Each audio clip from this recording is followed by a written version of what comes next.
لله الحمد.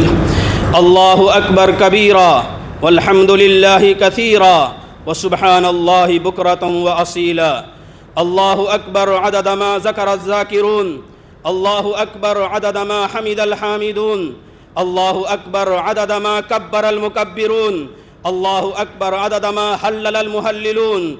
هو الله الذي لا إله إلا هو عالم الغيب والشهادة، هو الرحمن الرحيم.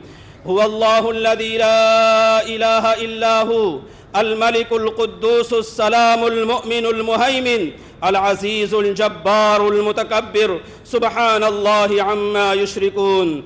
هو الله الخالق البارئ المصور، له الأسماء الحسنى، يسبح له ما في السماوات والأرض وهو العزيز الحكيم. وأشهد أن لا إله إلا الله وحده لا شريك له، له الملك وله الحمد، يحيي ويميت وهو على كل شيء قدير. وأشهد أن سيدنا محمدًا عبده ورسوله صلى الله عليه وعلى آله وأصحابه وأزواجه وذرياته وأهل بيته ومن تبعهم بإحسان إلى يوم الدين. أما بعد، فيا أيها الإخوة المؤمنون، أوصيكم ونفسي بتقوى الله عز وجل، ذلك لأن الله عز وجل يقول: يا أيها الذين آمنوا اتقوا الله حق تقاته ولا تموتن إلا وأنتم مسلمون.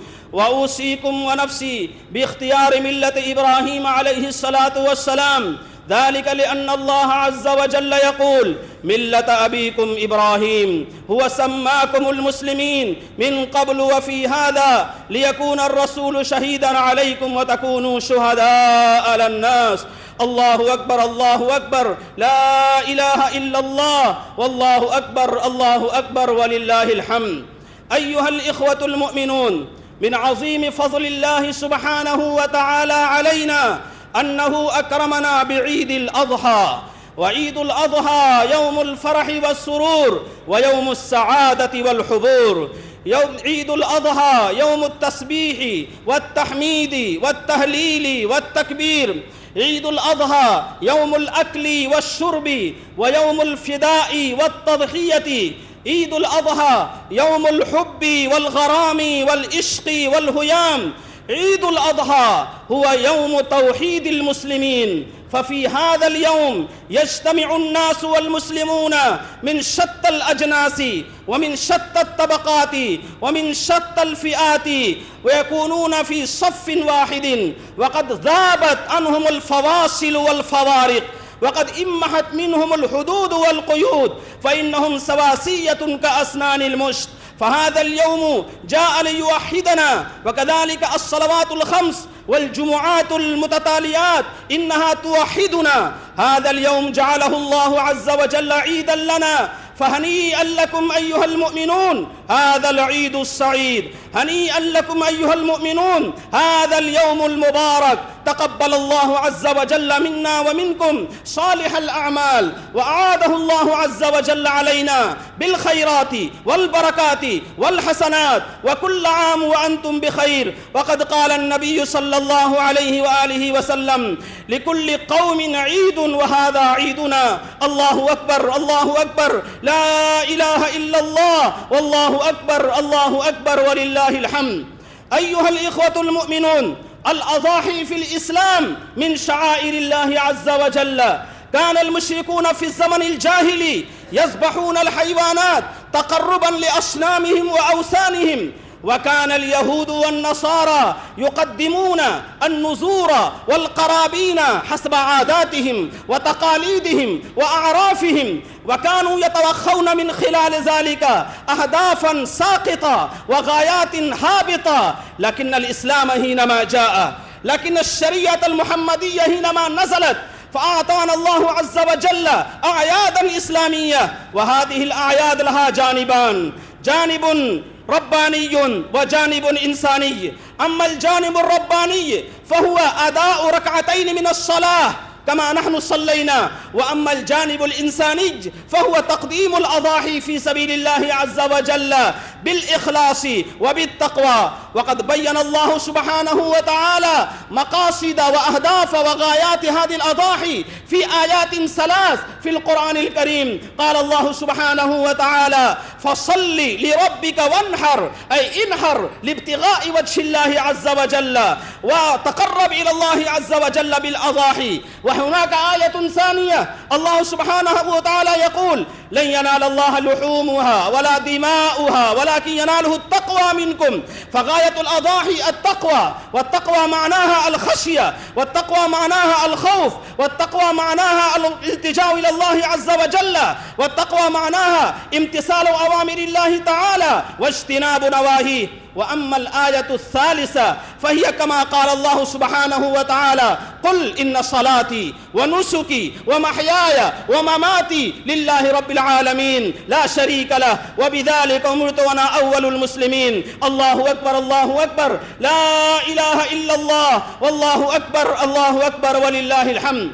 أيها الإخوة المؤمنون، إن عيد الأضحى يذكرنا بتضحيات إبراهيم عليه الصلاة والسلام. من هو إبراهيم؟ إبراهيم الذي رفض الكفر والشرك، إبراهيم هو الذي حطم الأصنام والأوثان، إبراهيم هو الذي ترك الأب والأم والأهل والأقارب والوطن، إبراهيم هو الذي ألقي في النار، إبراهيم هو الذي ثبت أمام المصائب والمحن كالجبال الراسيات وكالطود العظيم. إبراهيم هو الذي لم يتزعزع إيمانه ولم تتزلزل أقدامه. إبراهيم هو الذي أمره الله سبحانه وتعالى أن يترك زوجته وأن يترك ولده الوحيد الفريد في واد غير ذي زرع، فنبى نداء الله عز وجل واستجاب لدعوته. إبراهيم هو الذي أمره الله عز وجل أن يذبح قطعة فؤاده وثمرة حياته سيدنا إسماعيل عليه الصلاة والسلام. انظروا إلى القرآن الكريم كيف يحكي هذه القصة العجيبة الغريبة المحيرة للعقول والألباب. يقول الله سبحانه وتعالى: قال يا بني إني أرى في المنام أني أذبحك فانظر ماذا ترى. قال يا أبت افعل ما تؤمر ستجدني إن شاء الله من الصابرين. فلما أسلم وتله للجبين وناديناه أن يا إبراهيم قد صدقت الرؤيا إنا كذلك نجزي المحسنين. الله أكبر، الله أكبر، لا إله إلا الله، والله أكبر، الله أكبر ولله الحمد. أيها الإخوة المؤمنون، هذه الأضاحي التي نقربها إلى الله سبحانه وتعالى إنها سنة نبينا محمد صلى الله عليه وآله وسلم. إن نبينا محمد صلى الله عليه وسلم أقام في المدينة 10 سنوات، وإنه كان يضحي في هذه الأيام. وكان من دأب النبي صلى الله عليه وسلم أنه كان يخالف الطريق ذهابا وإيابا. لماذا؟ لتكثير الخطى. لماذا؟ لزيارة الأصدقاء. لماذا؟ لتوزيع الصدقات على الفقراء. وقد كان دأب النبي صلى الله عليه وسلم أنه كان يمنع المضحين من الحيوانات التي توجدها فيها عيب: العوراء البين عورها، العرجاء البين عرجها، المريضة البين مرضها، والكثيرة التي لا تنقي. وقد قال النبي صلى الله عليه وآله وسلم: ما عمل ابن آدم يوم النحر من إهراق الدم وإنه ليأتي يوم القيامة بقرونها وأشعارها وأظلافها، وإن الدم لا يقع على الله بمكان قبل أن يقع على الأرض فتيبوا بها نفسا، فتيبوا بها نفسا، فتيبوا بها نفسا. أقول هذا وأستغفر الله لي ولكم ولسائر المسلمين من كل ذنب فاستغفروه إنه هو الغفور الرحيم.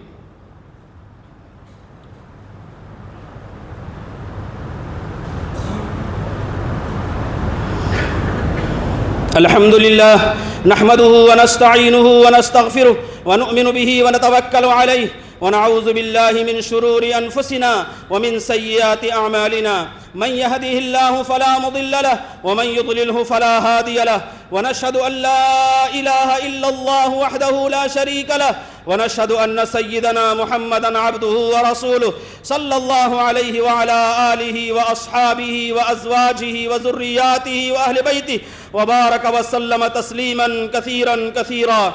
الله أكبر الله أكبر لا إله إلا الله والله أكبر ولله الحمد. أيها الإخوة المؤمنون، إن الله سبحانه وتعالى أمركم بأمر بدأ فيه بنفسه وثنى بملائكته المسبحة لقدسه وثلث بكم أيها المؤمنون حيث قال مخبرا وآمرا: أعوذ بالله من الشيطان الرجيم. إن الله وملائكته يصلون على النبي يا أيها الذين آمنوا صلوا عليه وسلموا تسليما. اللهم صل على محمد وعلى آل محمد كما صليت على إبراهيم وعلى آل إبراهيم إنك حميد مجيد.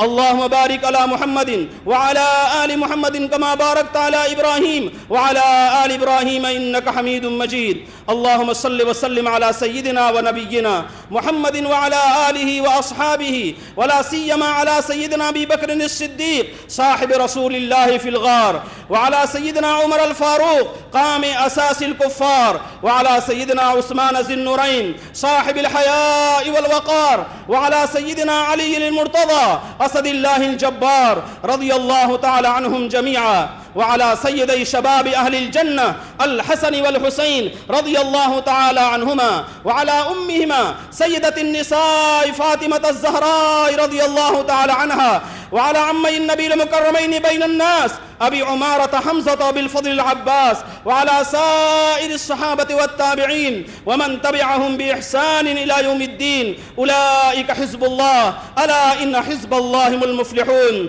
الله أكبر الله أكبر لا إله إلا الله والله أكبر ولله الحمد. اللهم اغفر لي ولمن أحسن إلي ولوالدي ولجميع المؤمنين والمؤمنات والمسلمين والمسلمات. اللهم ألف بين قلوبهم وأصلح ذات بينهم وانصرهم على عدوك وعدوهم. اللهم أعز الإسلام والمسلمين، اللهم أذل الشرك والمشركين، اللهم أهلك أعداءك وأعداء الدين، اللهم شتت شملهم، اللهم مزق جمعهم، اللهم فل حدهم، اللهم نكس أعلامهم، اللهم خذهم أخذ عزيز مقتدر. اللهم انصر من نصر دين محمد صلى الله عليه وآله وسلم واجعلنا منهم، واخذل من خذل دين محمد صلى الله عليه وآله وسلم ولا تجعلنا منهم. الله أكبر لا إله إلا الله والله أكبر ولله الحمد. عباد الله رحمكم الله، إن الله يأمر بالعدل والإحسان وإيتاء ذي القربى وينهى عن الفحشاء والمنكر والبغي يعظكم لعلكم تذكرون.